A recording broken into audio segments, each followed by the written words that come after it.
భక్తులందరికీ హరే కృష్ణ. కలియుగంలో భగవంతుని ప్రాప్తి అత్యంత సులభం. భగవన్ నామాన్ని జపించడం వలన, కీర్తించడం వలన, శ్రవణం చేయడం వలన, కనీసం రాయడం వలన కూడా సంపూర్ణమైన ఫలితం లభిస్తుంది. భగవంతుని యొక్క నామంలో భగవంతుడు తన యొక్క సర్వశక్తుల్ని ఆ యొక్క నామంలో నింపాడు. నామ్నామకారి బహుజా నిజ సర్వశక్తి తత్రార్పిత నియమిత స్మరణేన కాలః ఏతాదృశి తవ కృప భగవన్ మమాపి దుర్దైవ మీదృశ మిహాజని నానురాగ. ప్రత్యేక నామంలో భగవంతుడు తన యొక్క సర్వశక్తుల్ని ఆ యొక్క నామంలో నింపాడు. నియమిత స్మరణేన కాలః, ఎప్పుడైనా ఏ క్షణమైనా స్మరించవచ్చు, జపించవచ్చు, కీర్తించవచ్చు. ఇటువంటి నియమం ఏం పెట్టలేదు భగవంతుడు. పలానా సమయంలోనే నా యొక్క నామాన్ని ఉచ్చారణ చేయొచ్చు, నా నామాన్ని జపించవచ్చు, పలానా సమయంలోనే, అలాగేం లేదు. సదా మీరు ఏ అవస్థలో ఉన్నా కూడా, ఇక మంచంలో పడున్నారు, ఆ సమయంలో అయినా సరే కృష్ణారామ అన్నా కూడా భగవత్ ప్రాప్తి. కలియుగంలో భగవంతుని ప్రాప్తి అత్యంత సరళం, అత్యంత సులభం. త్రేతాయుగంలో, సత్యయుగంలో, త్రేతాయుగంలో, ద్వాపరయుగంలో జన్మించిన ప్రజలు, జనులు, వారు కూడా భగవంతుని ప్రార్థిస్తున్నారు, స్వామి మాకు కలియుగంలో జన్మ ఇవ్వండి. కలియుగంలో భగవత్ ప్రాప్తి అత్యంత సరళం. కూర్చున్నప్పుడు, పడుకున్నప్పుడు, లేస్తున్నప్పుడు కృష్ణారామ అని అనుకోవడమే భగవత్ ప్రాప్తి. ఈ అనుకోవడం అంత సహజమా ఏంటి? అంత సరళమా ఏంటి? అంత సులభమా ఏంటి? దీనికోసం అభ్యాసం చేయాలి. అభ్యాసేన వైరాగ్యేన, అభ్యాసం చేయాలి. వైరాగ్యంతో కూడిన జీవితాన్ని జీవించాలి. అప్పుడే భగవంతుని యొక్క నామాన్ని ఉచ్చారణ చేయడానికి ఇష్టపడతారు. మొట్టమొదట అభ్యాసం చేయాలి. ఈ విధంగా అభ్యాసం చేయాలి. కూర్చున్నప్పుడు, పడుకున్నప్పుడు, లేస్తున్నప్పుడు, ఎప్పుడైనా సరే కృష్ణారామాన్ని వచ్చేస్తుంది నోట్లో నుంచి. కూర్చునేటప్పుడు కృష్ణ అనడం, ఎక్కడికైనా నడిచేటప్పుడు, ఏదైనా వస్తువు పట్టుకునేటప్పుడు, లేకపోతే పడిపోయేటప్పుడు కృష్ణ రామ అని సహజ సిద్ధంగా రావాలి. మరి వచ్చినప్పుడే కదా అంతే నారాయణ స్మృతి. అంతిమ సమయంలో ఈ శరీరం వదిలేటప్పుడు నారాయణ స్మృతి ఎలా వస్తుంది? ఇప్పటి నుంచి అభ్యాసం చేయాలి. కనుక కలియుగంలో భగవంతుని నామమే సర్వోపాయం. కృతేయధ్యాయతో విష్ణు త్రేతాయాం యజతోమకై ద్వాపరే తత్పరిచర్యాయం కలు తద్ హరికీర్తనాత్. హరినామం, హరి నారాయణుడు, కృష్ణుడు, రాముడు, వారి నామాలను మాత్రమే జపించాలి.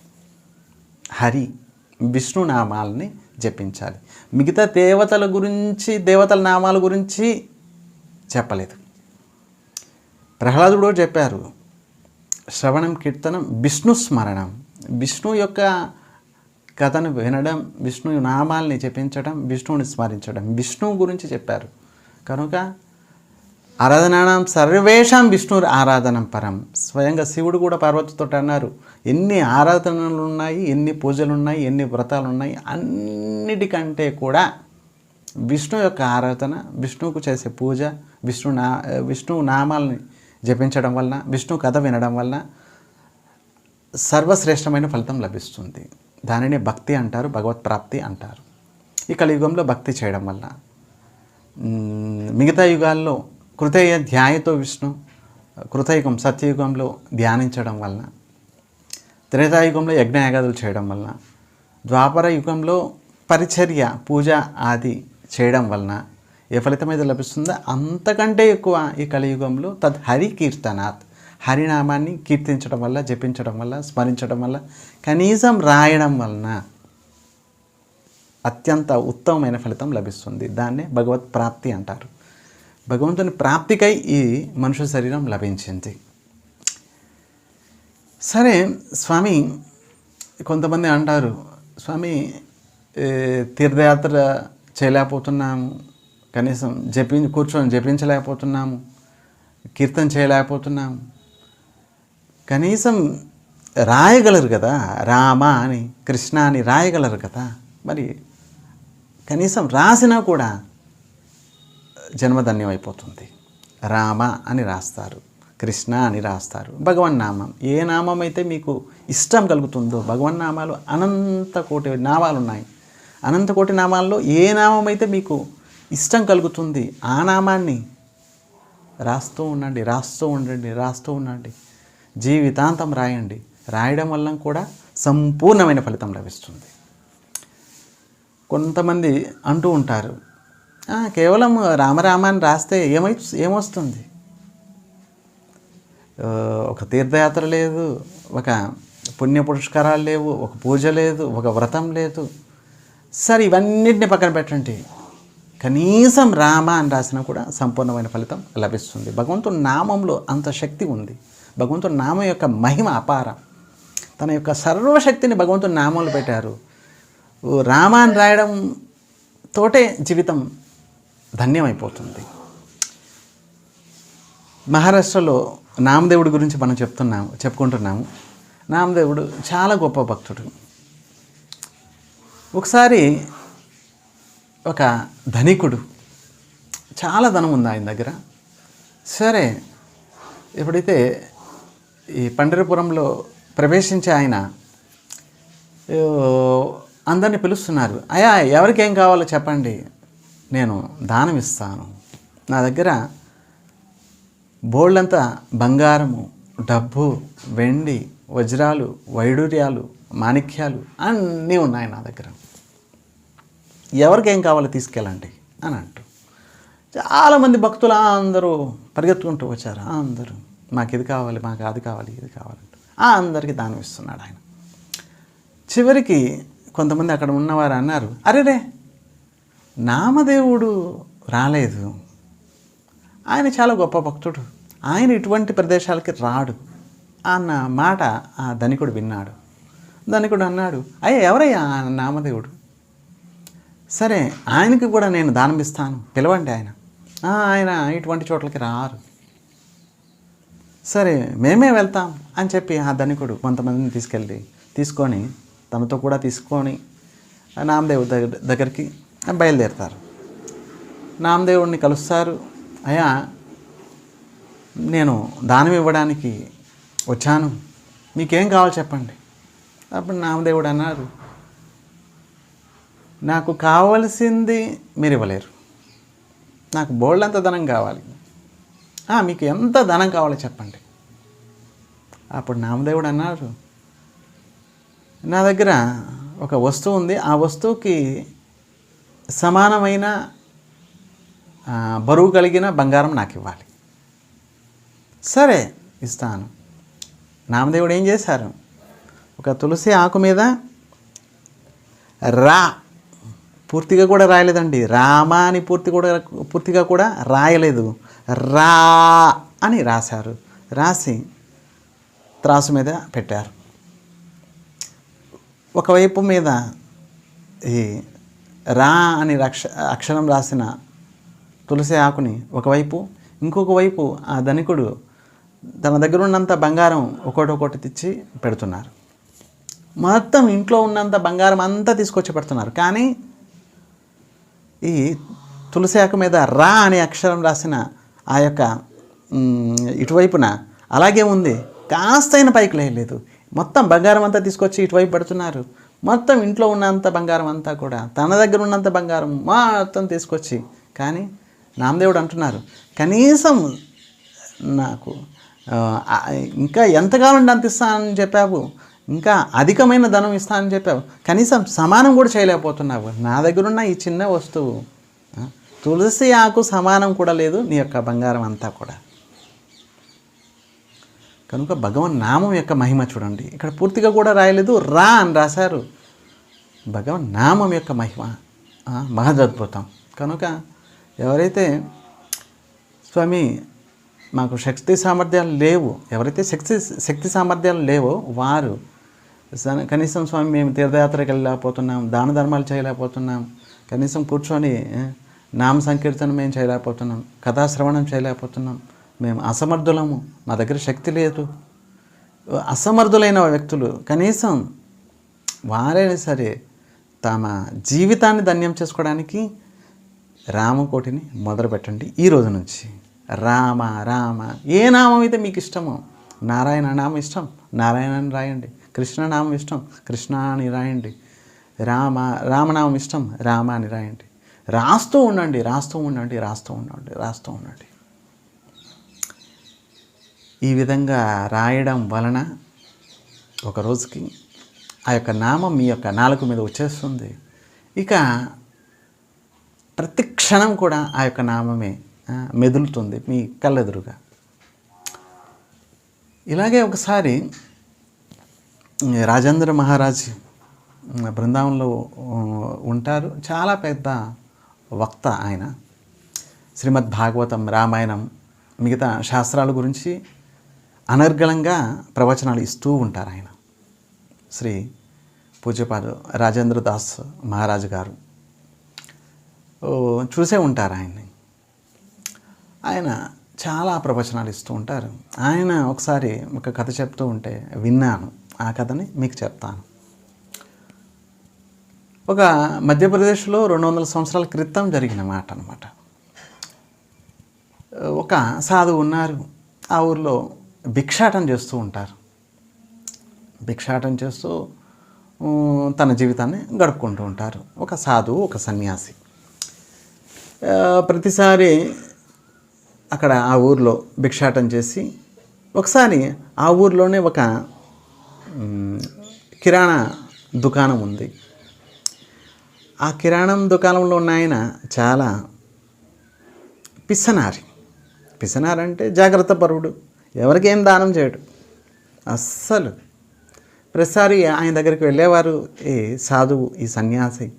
అయ్యా ఏమైనా ఉంటే ఇవ్వండి. ఏం లేవు వెళ్ళిపోండి. ప్రతిసారి వెళ్ళేవారు ఆయన దగ్గరికి. సరే అరే ఇన్నిసార్లు లేవు అన్నా కూడా వస్తున్నారు ఈయన, సరే ఏదో ఒకటి ఇద్దామని చెప్పి ఆ కిరాణం దుకాణంలో ఉన్న కాస్త బియ్యము, కాస్త కందిపప్పు, ఏదో ఒకటి కాస్త ఒక పిడికెడు ఆయనకి ఇచ్చేసేవారు. సరే ప్రతిసారి వస్తున్నారు ఈయన అని చెప్పి ఇవ్వడం మొదలుపెట్టారు, కొద్ది కొద్దిగా. ఆ సన్యాసి అనుకున్నారు, సరే ఈయన నాకెంతో కొంత వెళ్ళినప్పుడల్లా ఎంతో కొంత దానం ఇస్తున్నారు, సరే ఈయనకు కూడా నేను కొద్దిగా మేలు చేయాలి. సన్యాసి ఎవరి నుండైనా ఏ వస్తువైనా గ్రహించినప్పుడు వారికి తిరిగి ఎంతో కొంత మేలు చేయడానికి ఆలోచిస్తారు ఆయన. సరే ఈయనకి నేనేం మేలు చేయగలను? సరే ఆయన దగ్గరికి వెళ్ళారు ఈ సన్యాసి. అయ్యా మొట్టమొదట మీరు నాకు ఏమి ఇవ్వడానికి ఇష్టపడేవారు కాదు, కానీ ఇప్పుడు ఎంతో కొంత ఇస్తున్నారు. సరే నేను మీ దగ్గర నుండి ఎంతో కొంత గ్రహిస్తున్నాను. నేను చెప్పే ఒక మాట మీరు వింటారా? ఏంటి చెప్పండి. ఏమీ లేదు, మీరు భగవన్ నామాన్ని, మంత్రాన్ని తీసుకోండి, హరినామాన్ని తీసుకోండి, రోజు హరినామాన్ని జపించండి. కిరాణా దుకాణం ఆయన అన్నారు, జపించడానికి నాకు సమయం లేదు. చూశారు కదా, నేను ఒక్కడనే ఇంత పెద్ద దుకాణాన్ని బాధ్యతను నెత్తి మీద వేసుకున్నాను. మా ఇంట్లో మా భార్య, మా పిల్లలు వీరందరూ కూడా నా వల్లనే బతుకుతున్నారు. నాకు అంత సమయం లేదు. ఏకాదశి వ్రతం చేయండి. లేదు ఈ వ్రతాలు, ఈ పూజలు, ఈ పునస్కారాలు నా వల్ల కాదు, నాకు అసలు సమయమే లేదు అన్నారు ఆయన. సరే ఈ సన్యాసి ఆలోచించారు. జపించమని చెప్పాను, ధ్యానించమని చెప్పాను, కీర్తన చేయమని చెప్పాను, కథా శ్రవణం చేయమని చెప్పాను, వ్రతం చేయమని చెప్పాను, పూజలు చేయమని చెప్పాను, ఏం చేయమని చెప్పినా కూడా నాకు సమయం లేదు అంటున్నారు ఈయన. సరే ఈయనకు కూడా మంగళం చేకూర్చాలి ఏదో విధంగా అని ఆ సన్యాసి దృఢ సంకల్పం తీసుకున్నారు. సరే మళ్ళీ వెళ్ళారు ఆయన దగ్గరికి. సరే స్వామి, మీ దగ్గర సమయం లేదంటున్నారు కదా, కనీసము రామ అనే 2 అక్షరాలు రాయగలరా? ఆ దుకాణం ఆయన అన్నారు, రామ అని రాస్తే ఏమొస్తుంది ఏంటి? మీరు రాయడం మొదలుపెట్టండి. కనీసం జపించడానికి సమయం లేదన్నారు, కీర్తించడానికి సమయం లేదన్నారు, పూజలు పునస్కారాలు అర్చన ఆది మిగతా తీర్థయాత్ర చేయడం అసలు మీకు సమయమే లేదన్నారు కదా, కనీసం రామ అని రాయండి. అప్పుడు ఈ దుకాణంలో ఉన్న ఆయన ఆలోచించారు, సరే ఇందులో పెద్ద సమస్య ఏం లేదు, పెద్ద పని ఏం లేదు. నేను ఎలాగో నా దగ్గర ఖాతా ఉంటుంది. ఈ ఖాతాలో నేను ఎవరైనా అప్పు తీసుకున్న వారి పేర్లు ఈ ఖాతాలో రాస్తూ ఉంటాను. అప్పుడు సమయం ఉన్నప్పుడల్లా నేను కూడా రామ అని రాస్తాను. సరే మీరు ఇన్ని చెప్పారు, నేనేం ఒప్పుకోలేదు, కనీసం రామ అని రాయడానికి సరే నేను రాస్తాను అన్నారు ఆయన. సరే మీరు మొదలు పెట్టండి, ఈ రోజు నుంచి ఇప్పుడే మొదలు పెట్టండి. సరే ఆయన ఎవరైనా షాప్కు ఖాతాదారులు ఎవరైనా సరే కస్టమర్స్ ఎవరు రానప్పుడు సరే ఖాళీగానే ఉన్నాను కదా అని చెప్పి ఆ ఖాతా పుస్తకం తీసుకొని రామ అని రాయడం మొదలుపెట్టారు. రామ అని రాస్తున్నారు. మొత్తం ఖాతా అంతా కూడా ఒకరోజు నిండిపోయింది రామతోటి. ఇక ఖాళీగా ఉన్నాను, ఏం చేయాలి? మళ్ళీ రామ అని రాస్తున్నారు. ఇలా పుస్తకాల తర్వాత పుస్తకాలు ఆ దుకాణం అంతా కూడా ఎక్కడ చూసినా కూడా రామ ఈ విధంగా అభ్యాసం చేసుకున్నారు ఆయన. అభ్యాసేన వైరాగ్యాన్ని అభ్యాసం చేసుకున్నారు. రామ ఏది ఖాళీ కనిపిస్తే చాలు, చేతిలో పెన్ ఉంటే చాలు రామ అని రాస్తున్నారు. చివరికి ఇంతగా అలవాటైపోయింది, తన చొక్కా మీద కూడా రామ అని రాస్తున్నారు. ఎక్కడ కనిపిస్తే అక్కడ రామ. తన ఇంట్లో ఎక్కడైతే ఆయన ఏ రూమ్లో అయితే పడుకుంటారో అక్కడ కూడా రామ అని రాశారు. అన్నీ మొత్తం రామ అని రాశారు. ఈ విధంగా అభ్యాసం అయిపోయింది ఆయనకి. ఎక్కడ చూసినా రామ, షాప్ అంతా రామ, ఎక్కడ చూసినా రామ, అన్ని రామ. తన శరీరం మీద కూడా రామ అని రాశారు. ఈ విధంగా అభ్యాసం అయిపోయింది.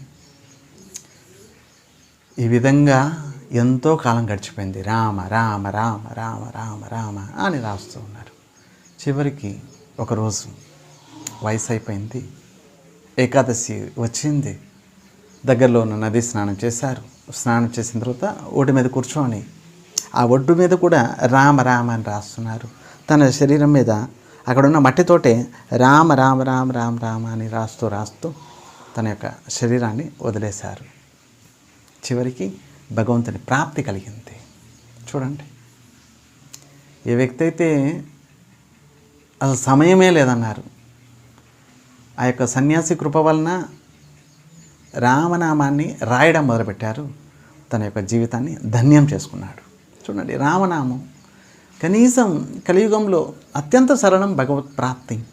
కనీసం మీకు సమయం లేదంటున్నారు స్వామి, మాకు సమయం లేదు, శక్తి లేదు, సామర్థ్యత లేదు, డబ్బు లేదు, ఏం లేదు, కనీసం కూర్చొని రామ అని రాయగలరు కదా. మరి రామ అని రాసినా కూడా మీ యొక్క జీవితం ధన్యమైపోతుంది. భగవన్ నామం యొక్క మహిమ చూడండి, అపారం. నామకారి బహుధా నిజ సర్వశక్తి తత్రార్పిత నియమిత స్మరణేన కాల ఏతాదృశీ తవ కృప భగవన్ మమాపి దుర్దైవమిదృశమిహాజని నానురాగ. చూడండి, భగవంతుని యొక్క కృప దయ జీవుల మీద అపారం. తన యొక్క నామంలో తన శక్తులన్నింటినీ నింపేసి ఆ నామాన్ని మనకి ఇచ్చారు స్వామి గురువుగారి మాధ్యం ద్వారా. గురువుగారు మనకి భగవన్ నామాన్ని ఇస్తారు, మన చెవిలో భగవన్ నామాన్ని వినిపిస్తారు. వినిపించడంతో ఆ యొక్క నామాన్ని పట్టుకుంటే చాలు. సంకీర్తన చేయగలరా? చెయ్యండి. జపించగలరా? ఎంత జపించగలరో జపించండి. ఎంత సంకీర్తన చేయగలరో చేయండి. కథాశ్రవణం ఎంత చేయగలరో కథాశ్రవణం చేయండి. స్వామి, ఇవన్నీ మా వల్ల కాదు, కనీసం రాయగలరు కదా భగవన్ నామాన్ని. రాస్తూ ఉండండి. ఆ వ్యక్తి చూడండి, ఈ విధంగా అభ్యాసం చేసుకున్నారు. ఎక్కడ పట్టినా కూడా భగవన్ నామాన్ని రాస్తూ రాస్తూ చివరికి ఏకాదశి రోజు భగవన్ నామాన్ని రాస్తూ రాస్తూ తన శరీరాన్ని వదిలేశారు. కనుక భగవంతుడు ఏతాదృశి తవ కృప భగవన్ మామాపై, భగవంతుడి యొక్క దయ, భగవంతుడి యొక్క కృప జీవుల మీద అపారము. తన నామంలో సర్వశక్తిని నింపి ఆ నామాన్ని ఇచ్చేశారు. కనీసం ఆ నామాన్ని పడుకుంటే చాలు, భగవంతుడు దొరికినట్లే. అనంతకోటి బ్రహ్మాండాలకు స్వామి భగవంతుడు. ఆ భగవంతుడి యొక్క నామం మీ దగ్గర ఉందంటే అనంతకోటి బ్రహ్మాండాలన్నీ కూడా మీవే. అనంతకోటి బ్రహ్మాండాలకి మాలిక్. మరి మాలిక్ ఎవరైతే యజమాని, ఆయన నామాన్ని ఉచ్చారణ చేస్తున్నారంటే అనంతకోటి బ్రహ్మాండాలకు కూడా మీరే స్వామి అయిపోతారు. భగవన్ నామం యొక్క మహిమ అపారము. కానీ దుర్భాగ్యం ఏంటి, అంత సులభమైన భగవన్ నామాన్ని మనం రోజుకి ఎన్నిసార్లు తలుస్తున్నాము ఒకసారి ఆలోచించండి. ఎన్నిసార్లు జపం చేస్తున్నాము, ఎన్నిసార్లు కీర్తన చేస్తున్నాము, ఎన్నిసార్లు రాస్తున్నాము ఒకసారి ఆలోచించండి. మనం చేసే పూజలు కానీ, వ్రతాలు కానీ, తీర్థయాత్ర కానీ అన్నిటి యొక్క ఫలితం ఏంటంటే భగవంతుని నామం మీద రుచి కలగడం. రుచి కలిగిందంటే జీవితం ధన్యమైనట్లేనండి. రుచి కలగాలి. రుచి కలిగేంత వరకు అభ్యాసం చేయాలి. అభ్యాసం చేస్తే రుచి కలుగుతుంది. రుచి కలగాలంటే అభ్యాసం చేయాలి. అభ్యాసం చేస్తే నిష్ట వస్తుంది. నిష్ట వస్తే రుచికి ఆటోమేటిక్గా వచ్చేస్తుంది. నిష్ట గట్టిగా పట్టుకోవాలి, దాన్ని దృఢంగా పట్టుకోవాలి. నేను ఇంత నామం చేస్తాను అంతే, 600 అయినా 106 సరే, ఇంత కథ శ్రవణం చేస్తాను, ఇంత రామకోటి నేను రాస్తాను అని ఒట్టు పెట్టుకోండి. ఆ విధంగానే చేస్తూ అభ్యాసం ఏంటంటే ఇక భగవన్ నామం చేయకుండా ఉండలేరు. ఆ స్థితికి వెళ్ళాలి. ఇంతగా రుచి కలగాలి. ఎలా వ్యసనమైపోవాలి. భగవన్ నామమే వ్యసనమైపోవాలి. చూడండి, దురలవాట్లకి వ్యసనం అయిపోతే ఇక వదిలిపెట్టలేరు చచ్చేదాకా కూడా. మందు కొట్టడం కానీ, నమలడం, ఏదో ఒకటి రకరకాల మాదక ద్రవ్యాలు ఉన్నాయి. నములుతూ ఈ విధంగా అలవాటైపోయింది వారికి, వారు వదిలిపెట్టలేరు. లేకపోతే తలనొప్పి వచ్చేస్తుంది. ఇప్పుడు చూడండి, బీడీ సిగరెట్ తాగే వాళ్ళకి తాగకపోతే తలనొప్పి వచ్చేస్తుంది. ఇంతగా అలవాటైపోయింది, వ్యసనం అయిపోయింది. కనుక మన జీవితాన్ని ధన్యం చేసుకోవడానికి ఈ కలియుగంలో భగవత్ప్రాప్తికై భగవన్ నామమే వ్యసనం చేసుకోవాలి. వ్యసనం చేసుకోవాలంటే అభ్యాసం చేయాలి. మీకు ఇష్టమైన లేకపోయినా భగవన్ నామం రోజు చేస్తూ ఉండండి. ఇష్టం అసలు లేదు, భగవన్ నామం చేయడానికి అస్సలు ఇష్టం లేదు, అయినా కూడా బలవంతంగా. ఎలా? ఔషధ సేవనం. ఔషధం అందులో ఏముందో మనకు తెలియదు, కానీ ఔషధాన్ని మనము ఒకసారి సేవిస్తే రోగం పోతుంది. నోట్లో వేసుకుంటే చాలు. ఆ ఔషధం లోపలికి వెళ్ళిన తర్వాత ఎక్కడ ఏం చేస్తుంది, ఏం పని చేస్తుంది, మనకు అసలు ఆ జ్ఞానం అవసరం లేదు. అలాగే భగవన్ నామంలో ఎంత శక్తి ఉంది, ఆ భగవన్ నామం ఏ విధంగా మన పాపాలని పోగొడుతుంది, ఆ నామము మనకి భగవత్ ప్రాప్తి ఎలా కలిగిస్తుంది, ఈ విషయాలన్నీ మనకు తెలియదు. అయినా కూడా భగవన్ నామాన్ని ప్రతిరోజు మనం ఉచ్చారణ చేయడం వల్ల, కీర్తించడం వల్ల, జపించడం వల్ల, ధ్యానించడం వల్ల, కనీసం రామకోటి రామ రామ రామ రామ అని రాస్తూ ఉండండి. ఈ విధంగా చేయడం వల్ల జీవితం ధన్యమైపోతుంది. భగవంతుని ప్రాప్తి అత్యంత సరళమండి, సులభమండి, సహజమండి. ఈ కలియుగంలో మిగతా యుగాల్లో జన్మించిన జనులు, దేవతలు సైతం ఈ కలియుగంలో జన్మించాలని ఇష్టపడుతున్నారు. భగవంతుని ప్రార్థిస్తున్నారు, స్వామి కలియుగంలో మనుష్య జన్మ ఇవ్వండి, మాకు మనుష్య జన్మ ఇవ్వండి. కలియుగంలో భగవంతుని ప్రాప్తి అనేది మిగతా యుగాల కంటే, మిగతా యుగాల్లో లక్షల సంవత్సరాలు ప్రయత్నిస్తే కానీ భగవత్ ప్రాప్తి కలగదు. ఆ భగవత్ ప్రాప్తి అత్యంత తక్కువ కాలంలో భగవత్ ప్రాప్తి. చూడండి, 20 సంవత్సరాలు మన యొక్క యవ్వనంలో గడిచిపోయాయి. ఎలా గడిచిపోయా మనకు తెలియదు. ఇంకొక 20 సంవత్సరాలు ఈ కుటుంబాన్ని మోస్తూ ఒక 40 సంవత్సరాలు అయిపోయాయి. ఇంకా మిగతా ఒక 10-20 సంవత్సరాలు అది కూడా వృధా చేసుకోవడం ఎందుకు? కనుక ఏ వయసుతో పని లేదు, ఏ పరిస్థితిలో ఉన్నా పని లేదు, భగవన్ నామానికి ఆశ్రయం తీసుకోండి. భగవంతుని ప్రాప్తి కలుగుతుంది, సునిశ్చితం. కనుక కనీసం రామాన్ని రాస్తూ ఉండండి. అత్యంత అమోఘమైన ఫలితం లభిస్తుంది. చివరికి అంతే నారాయణ స్మృతి. ఈ శరీరం వదిలేటప్పుడు నారాయణ, రామ, కృష్ణ అని వచ్చేస్తుంది అంతే. స్వయంగా భగవంతుడు అంటున్నారు, జీవితాంతం ఎవరైతే ప్రయత్నిస్తారో అంతిమ సమయంలో కనీసం వారు స్మరించకపోయినా కూడా నేను వారిని స్మరిస్తాను, నా దగ్గరికి తీసుకెళ్తాను అని భగవంతుడు వాగ్దానం చేస్తున్నారు. కనుక అత్యంత సులభం భగవంతుని యొక్క ప్రాప్తి ఈ కలియుగంలో. భగవాన్ నామమే, భగవాన్ నామానికి ఆశ్రయం తీసుకుంటే మన యొక్క జీవితం ధన్యమైపోతుంది. హరే కృష్ణ. ధన్యవాదాలు.